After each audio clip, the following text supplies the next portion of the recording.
স্বাধীনতা পদক 2025 পাচ্ছেন বাংলাদেশ প্রকৌশল বিশ্ববিদ্যালয়ের ছাত্র আবরার ফাহাদ।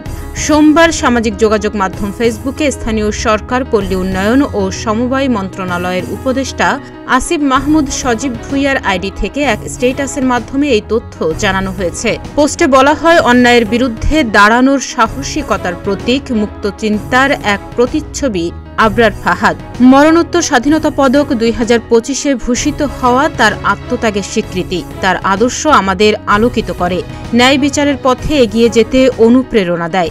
জাতি তোমাকে ভুলবে না আবরার। স্বাধীনতা পুরস্কার বাংলাদেশ সরকারের দেয়া সর্বোচ্চ বেসামরিক সম্মাননা। 1971 সালের বাংলাদেশের স্বাধীনতা যুদ্ধে বীর শহীদদের স্মরণে 1977 সাল থেকে প্রতি বছর 26শে মার্চ স্বাধীনতা দিবসে এই পুরস্কার দেয়া হয়। জাতীয় পর্যায়ে গৌরবোজ্জ্বল ও কৃতিত্বপূর্ণ অবদানের স্বীকৃতি হিসেবে বিভিন্ন ক্যাটাগরিতে সরকার এই পুরস্কার দেয়। স্বাধীনতা পুরস্কারপ্রাপ্ত ব্যক্তি বা প্রতিষ্ঠানকে 18 ক্যারেট মানের 50 গ্রাম স্বর্ণের পদক, পদকের একটি রেপ্লিকা, 3 লাখ টাকা ও একটি সম্মাননাপত্র দেয়া হয়।